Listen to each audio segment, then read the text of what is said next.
Soyez les bienvenus dans Économie le Mac sur i24 News. Voici les titres de cette édition. La fin peut-être de 3 siècles d'union entre l'Angleterre et l'Écosse. Leur propre parlement, leur propre gouvernement ne leur suffisent plus. De nombreux Écossais veulent aujourd'hui s'affranchir de la couronne. Que gagnerait le pays du whisky à travers une indépendance? Débat dans un instant entre pétrole et cornemuse avec un économiste écossais, un vrai Michael Keating. Et puis ambiance détendue en seconde partie d'édition puisque c'est autour d'un verre de whisky parfois que de jeunes PDG tentent de partager leur esprit d'entreprise. La semaine mondiale de l'entrepreneuriat séduit, attire ces jours-ci, vous le verrez, y compris à Tel Aviv au lieu de la start-up. Immersion et explication dans quelques minutes. Voilà pour le sommaire, merci d'être avec nous. Avant d'y revenir, un point sur l'essentiel de l'actualité économique. Et d'abord la fin du suspense chez PSA Peugeot Citroën. Le groupe a officiellement confirmé la nomination à sa tête de Carlos Tavares. À 55 ans, cet industriel portugais centralien réalise sans doute l'un de ses rêves. En août, il avait été exclu de Renault, dont il était le numéro 2, pour avoir exprimé publiquement son ambition de diriger un jour un grand groupe automobile. Alors pourra-t-il sauver Peugeot? PSA qui prépare une augmentation de capital à hauteur de 4 milliards d'euros, remplacera donc l'actuel président de son directoire, Philippe Varin. De quoi satisfaire sans doute le partenaire chinois Dongfeng, qui devrait acquérir une importante participation. Carlos Tavares affrontera un autre Carlos Ghosn, le patron du concurrent Renault.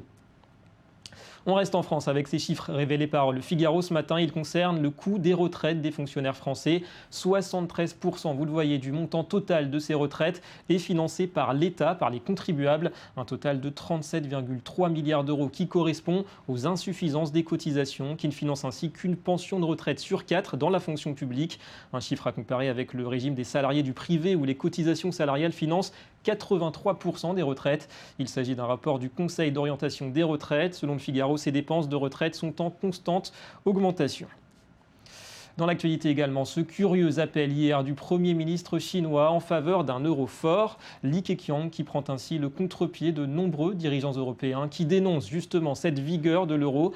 Elle aurait selon eux un impact négatif sur les exportations européennes. Cette déclaration chinoise survient alors que Pékin et Bruxelles ont lancé la semaine dernière des pourparlers sur un accord d'investissement. L'objectif est d'assurer un meilleur accès réciproque à leur marché. Li Keqiang espère 1 000 milliards de dollars d'échanges commerciaux d'ici 2020 contre la moitié à l'heure actuelle.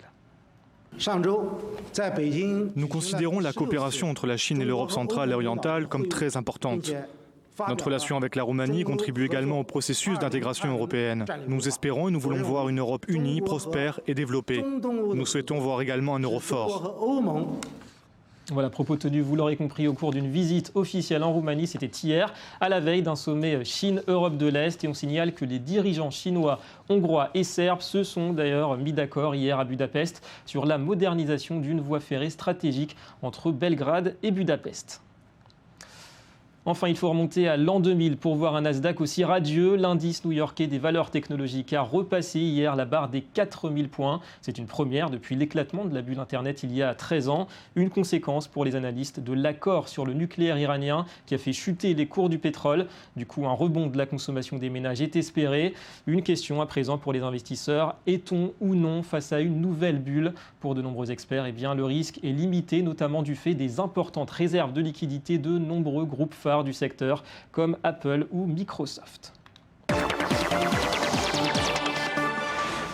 Serait-ce la fin annoncée d'une union vieille de 306 ans? L'Écosse décidera dans moins d'un an si elle quitte ou non le Royaume-Uni et sa couronne. Rien n'est fait, les sondages sont indécis, la campagne bat son plein. L'enjeu est bien sûr économique, à commencer par les réserves de pétrole en mer du Nord ou bien par les écarts en termes de PIB par habitant entre Londres et Glasgow. Quid aussi de la dette du Royaume-Uni? Comment serait-elle partagée? Avant de rejoindre Michael Keating, on regarde ce dossier de Johanna Citruc.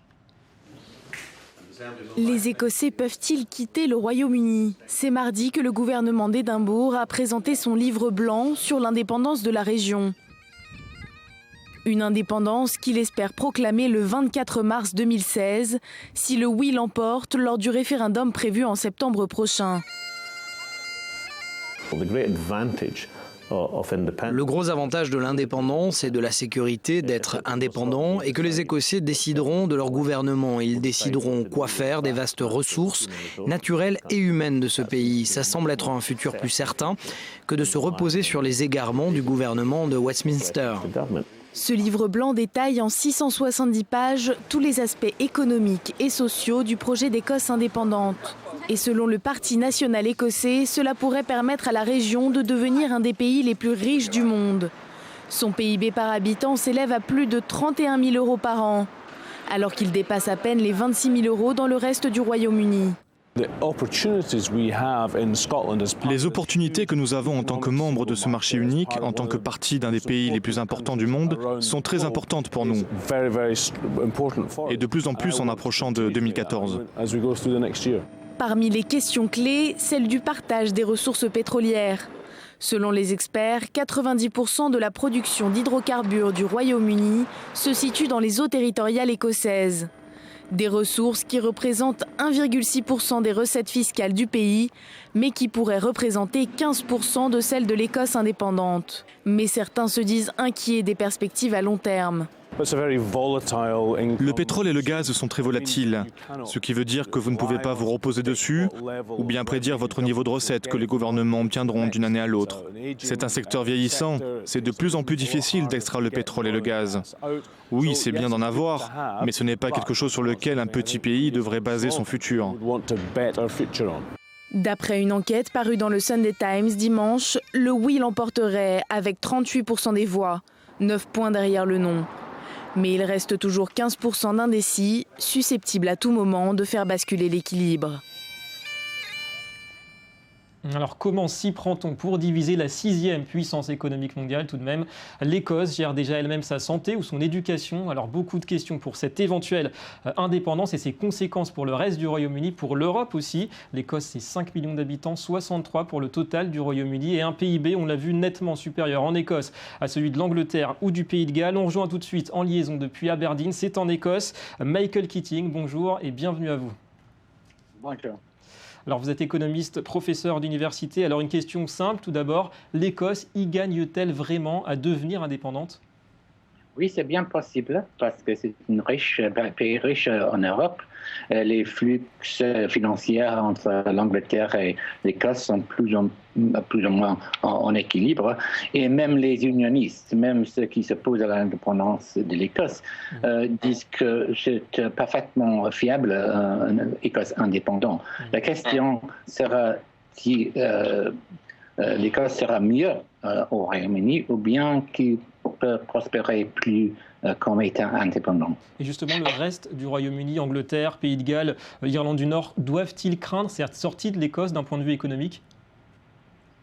Oui, ça posera des questions pour les deux côtés, parce qu'avec l'indépendance de l'Écosse, le Royaume-Uni perd les ressources de pétrole qui sont importantes pour les finances publiques et ainsi pour les balances des paiements de le commerce extérieur. Et comment est-ce qu'on peut envisager la suite des relations justement entre cette Écosse indépendance et ce Royaume-Uni nouvelle formule? Est-ce que ça peut changer la donne au niveau des échanges commerciaux, selon vous? Oui, les nationalistes écossais proposent une indépendance très atténuée. Ils proposent de garder le livre sterling, l'union monétaire, l'union économique et l'area de libre circulation des personnes. Donc, ce n'est pas l'indépendance économique dans le sens classique, c'est plus comme un partenariat, un nouveau partenariat entre deux pays. Alors aujourd'hui, on voit beaucoup de débats pour savoir que faire, par exemple, des armes nucléaires qui sont basées en Écosse, mais surtout, que faire de la dette commune avec l'ensemble du Royaume-Uni? Comment serait-elle partagée, cette dette, entre Londres et Édimbourg?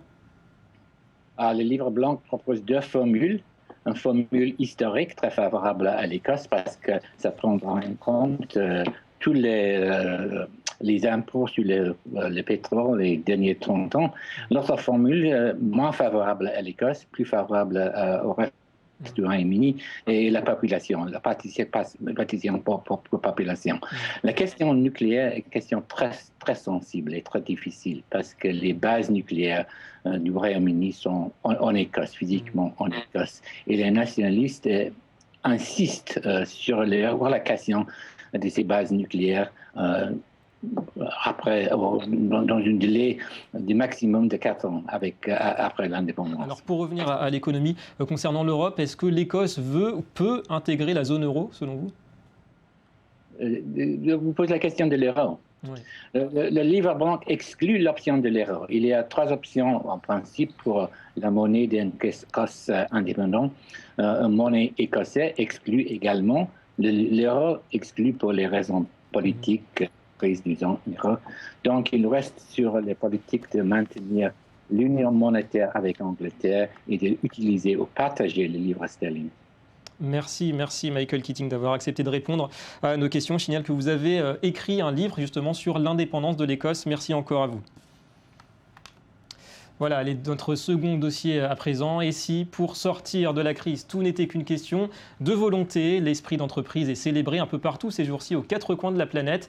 La semaine mondiale de l'entrepreneuriat, c'est aussi en Israël, dans un pays où 500 startups se créent chaque année. Eh bien, on est plutôt dans le rôle de modèle à suivre. Comment transmettre aux autres le goût de l'effort, le goût du risque aussi. Ambiance détente et travail pour ce reportage à Tel Aviv avec Daniel Roth et Johanna Citruk.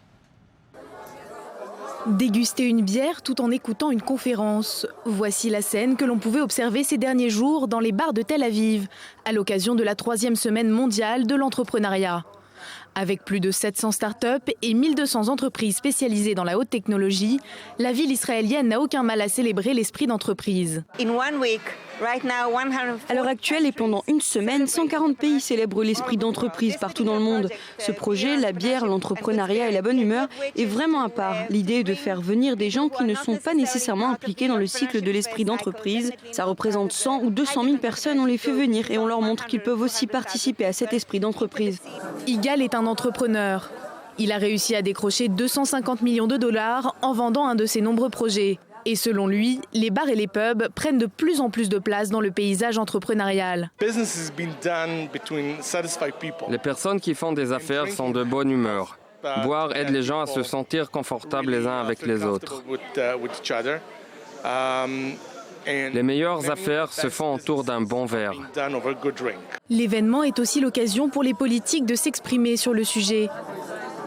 C'est le cas de Adi Kol, membre de la Knesset, qui est venu pour discuter des liens entre l'esprit d'entreprise et la politique. Mon parti est comme une start-up. Nous essayons d'amener des gens qui ne sont pas forcément des professionnels dans la vie politique.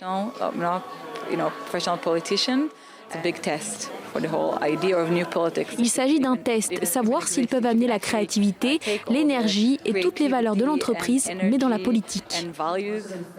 En politique, comme dans une entreprise, l'important est de motiver ses employés pour obtenir d'eux le meilleur. Pour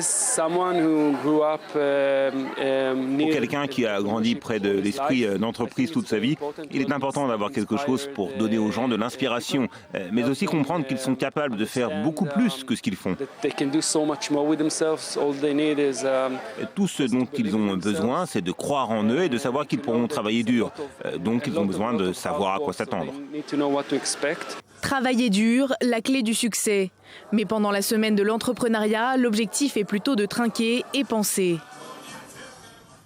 Voilà, chaque chose en son temps, c'est valable aussi pour le Media Watch. La revue de presse avec Johanna Citruk et beaucoup de bruit ces derniers jours autour de Moovit, une application issue d'une start-up israélienne une fois de plus. On voit tout cela avec vous, Johanna. Bonjour. Bonjour. Alors Moovit se veut le Waze des transports publics. Oui, c'est ça. En ce moment, on parle beaucoup des start-up israéliennes, de plus en plus souvent rachetées par des grandes multinationales. On pense notamment à Apple qui vient de confirmer le rachat de PrimeSense, inventeur entre autres du Kinect, de la Xbox. Cette fois, les médias et principalement les Échos s'intéressent à Moovit. Donc Moovit, comme vous l'avez dit, c'est un petit peu le Waze du transport public. En fait, l'application permet de voir en temps réel l'état du trafic des transports en commun. Alors justement, comment ça marche et comment les données sont collectées surtout ? C'est ça. Alors, comme Waze, Moovit se sert des renseignements fournis par les utilisateurs et en parallèle, l'application passe des partenariats avec les compagnies de transport pour à la fois récupérer leurs informations mais aussi leur en donner quand il y a par exemple des incidents. Et tout ça, c'est déjà opérationnel ? Alors oui, aujourd'hui, Moovit est disponible dans 65 villes, en Israël bien sûr, mais aussi dans plusieurs grandes villes en France, notamment à Paris, à Bordeaux et à Toulouse. Elle compte 2,8 millions d'utilisateurs, dont 1,8 qui se sont inscrits durant les 5 derniers mois et vise les 3 millions d'ici fin fin 2013. Allez, direction d'Allemagne, Johanna, la ville de Berlin veut interdire les locations meublées touristiques. Oui, c'est une information du site internet Slate. Le Sénat de Berlin a donc adopté un projet de loi cette semaine pour interdire la transformation des logements vacants en location meublée pour les touristes. En fait, ce qui se passe simplement, c'est que Berlin est victime de son succès. Depuis quelques années, c'est devenu une destination phare pour les voyageurs. Du coup, des immeubles entiers se transforment en hôtels et de nombreux appartements sont loués pour 1, 2 ou 3 nuits à des touristes. D'après les estimations officielles, environ 12 000 appartements auraient été transformés en location pour des vacances. Résultat, les logements sont de plus en plus chers, les logements sont de plus en plus rares les loyers de plus en plus chers et les Berlinois ne s'en sortent plus, d'où l'adoption de ce projet de loi, une loi qui entrera donc en vigueur à partir de 2014. Voilà, on imagine que Berlin donnera l'exemple peut-être à d'autres villes européennes. Merci Johanna et à demain. À demain. Voilà la fin de cette édition. Merci à vous d'avoir été avec nous. Rendez-vous demain pour un nouveau numéro d'Économie Le Mac sur i24 News. L'info continue, restez avec nous.